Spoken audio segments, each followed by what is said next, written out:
Good evening, salutations, my B&B fans. So, Quinn crashes the wedding. And after this long, drawn out speech about how much she loves him and, she wants to sit there and practically spend the rest of her life with him, she explains that, everything is it's a kibosh on her and Eric's marriage. She pretty much shows her hand and there's no ring on it. And at first, Ridge is just like, wait, so that's over. You just jump right on the Carter like my dad didn't meet Ish. And she was like, listen, I will explain this to you later. Now the whole time that's going on, you got Paris just like, no, let's just finish this wedding. We have everything that we wanted. And I'm sitting there looking at this. I'm like, Paris, you look hella desperate right now. All those compliments that everyone was giving you, practically worshiping your feet, and you are looking hella desperate. Now let's be very clear, and I know I'm gonna sit there and sound like a dick. I don't feel bad for her at all. Okay. She, she pretty much went from a married, she pretty much was trying to go after a married man, Finn. Um, she got together with Zende. I felt like, whatever. I don't know if he was a backup plan or something. I don't know. But she wound up getting together with him, and then she got bored of him. And when he wanted to take it to the next level, she was all like, "Oh, I don't want to sit there and be too serious. I'm young and I don't want to get married." And the minute that Carter's like, "Let's get married," she's all like, "Yeah, sure." So, she just, I really don't like the way that she was operating, the way that she treated, Zende, who still stood by her. Even after the way that she, went about it with, with Zende. And yeah, it got to a point where she wasn't cheating behind his back, but she was still going behind his back, hooking up with his friend and being like, "Oh, well, it's not that serious. It really doesn't matter. If it really didn't matter, then you didn't need to go behind his back." And now at this wedding, she's like, "Come on, you need to go." And this. Now, granted, Carter is literally standing there. I'm like, bro, if I didn't know any better, I would sit there and think that you're high. Because the whole time that Paris is sitting there talking, he's like,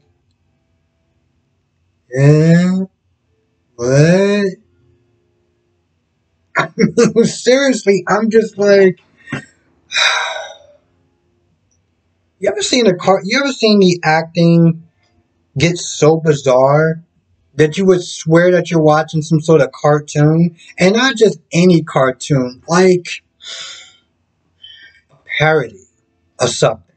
Okay, that's what it's like every single time that I watch Carter. There's times where he can be on point, and then there's other times where it's like the scene demands him to be dramatic.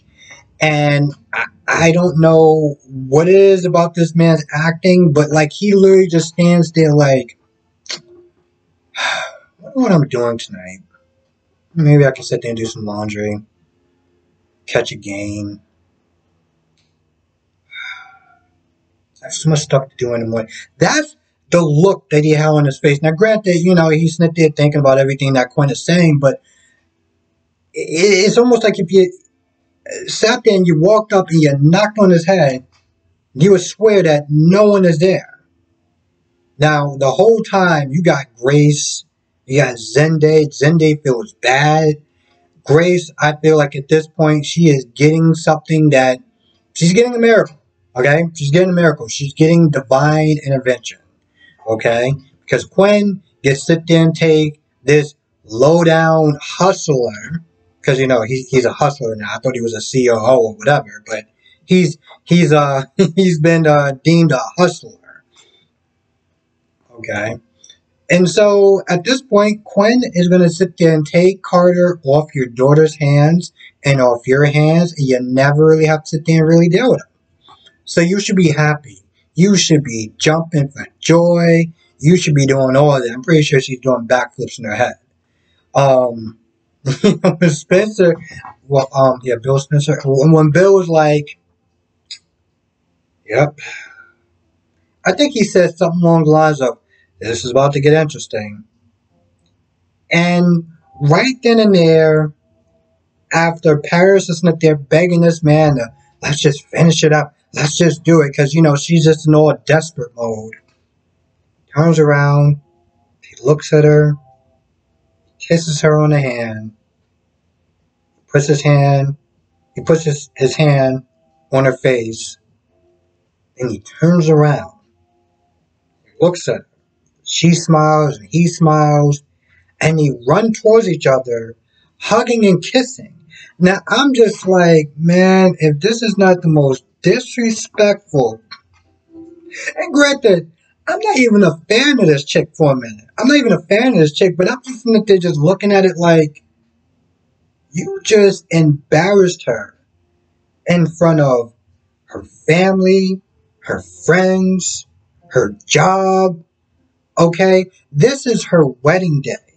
A day that she didn't even think that was possible because she never really wanted marriage in the first place. She finally gets the so-called man of her dreams. And this is how he treats her.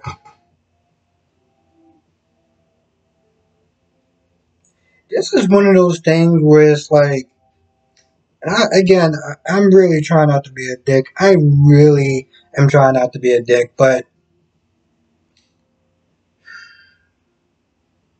you ever just had that one gal pal that's just like, there's no good men on this planet. Everyone's just a bunch of low down, rotten, dirty dogs that lie and cheat and this, that, and the third.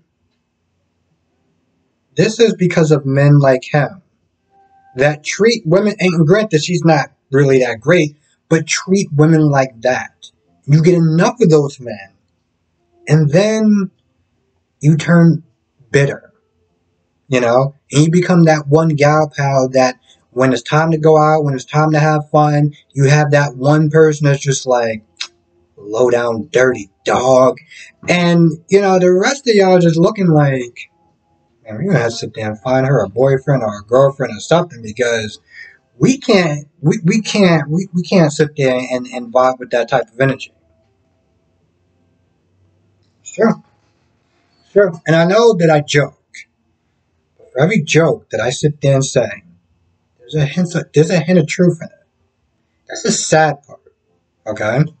Now, the rest of this episode is just, you have Thomas talking to Taylor about Ridge and, doing a whole Parent Trap thing again and talking about Sheila and blah, blah, blah, blah, blah. Didn't really go anywhere. Taylor's like, oh, if he chooses me, that's great. If he doesn't, then he's a dummy. Okay, sure. The fact that she's still sitting up there just waiting on deck for this man to sit there and show up, it's just so sad. It's so sad. And granted, I'm not exactly a fan of Taylor either, because she has this way of trying to act like she's the better person, and yet, she'll use her family, she'll use certain situations to try to get closer to the man that she wants to be with, and still tries to act like she's a squeaky clean person. And granted, Brooke is no saint either, but, for the most part, it's Brooke. We all know what we're dealing with when we're dealing with Brooke, okay? I haven't even been watching the show that long, and already I'm just like, when you're dealing with Brooke, it is what it is, okay? Brooke is one of those, I dare say, iconic women. Iconic women. Kind of like Carly on GH. You're dealing with Carly, you know exactly what you're getting.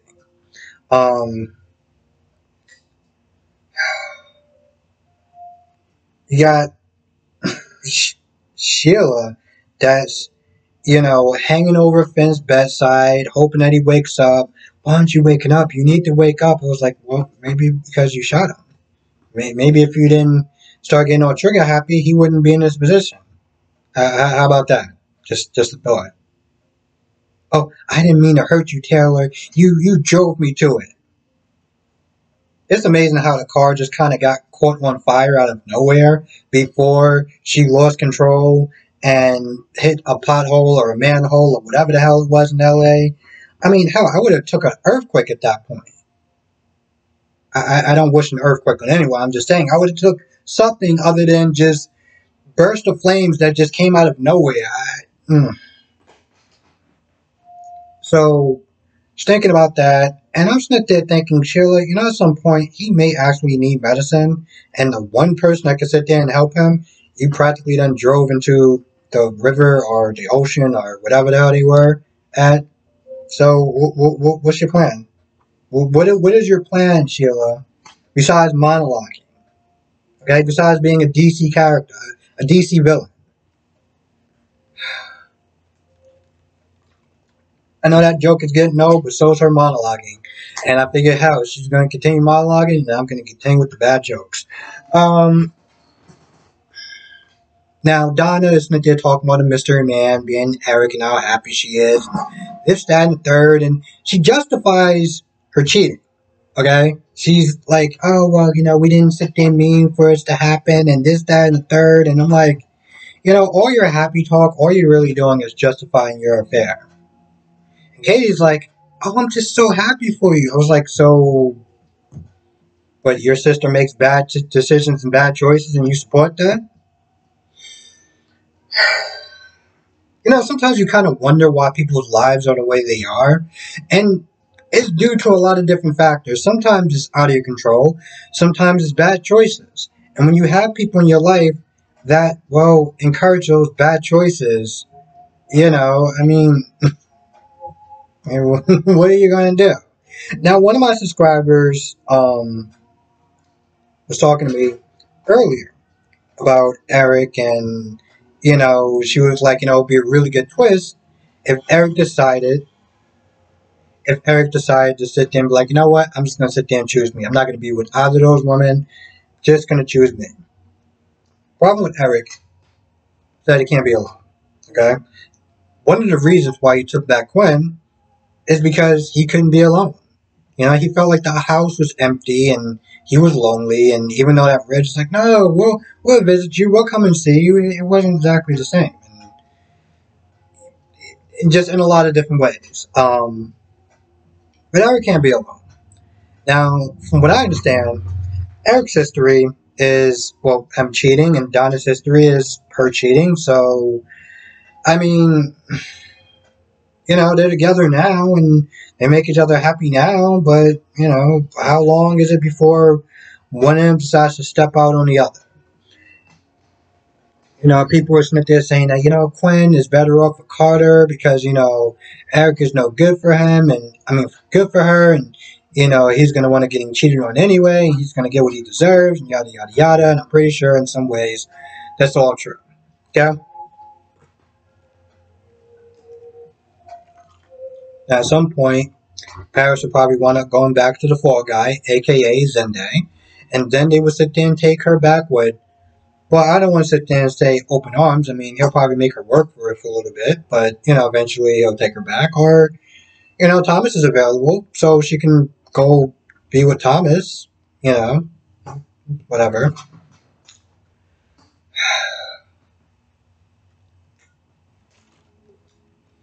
Remember when I first started this show? And I was all gaga for Paris. I was like, she can sing. She has a nice body. And she seemed like she has a really good personality, a good head on her shoulders. Yep. Just like to sit there and remind myself of that. Because when I go back and I, every once in a while, sit there and take a look at my first videos or, even some of the stuff that I got on, like my photos and Google Drive or whatever. I'll sit there and look at a little bit of this. Man, look at me, all naive and everything, all wide-eyed, just being like, man, she is amazing. These men are lucky to have her. And now I'm just like, yep, I said that. I'll own up to it. There's a part in that whole wedding, when, you know, they're about to sit inside doing everything like that, and Carter looks towards Ridge, and Ridge is just like, it's just like, it's written on his face. And I'm like, bro, didn't you sit here to stand for him, to stand with him, and you're the whole time like, I just, like, bro, at this point, it was better that your ass didn't even come to the wedding to begin with. If your whole thing is, he didn't do that, but he might as well have done that. Okay, he might as well have just done that. I'm surprised no one actually objected to the wedding when it started. But you know, it would have, you know, it would have. I don't know actually what it would have done, to be honest. But anyway, they hug to each other, they kiss each other, and you know, the whole time I'm watching it, I'm just like, wow, the level of disrespect in this event is just staggering. Anyway, I feel like that's pretty much about it. Not really much else happened or anything that was of importance. Like I said, you could have took out the whole Donna and Kate stuff. You could have took off the whole Sheila. Well, I mean, you needed that stuff. You needed it for, like, I don't want to sit there and say fluff, but filler, filler. Anyway, with that being said, I'm gonna go. I want to thank you for watching. Be safe. Let me know what your thoughts are in the comment section below, and I will see you in the next video. Have a great weekend.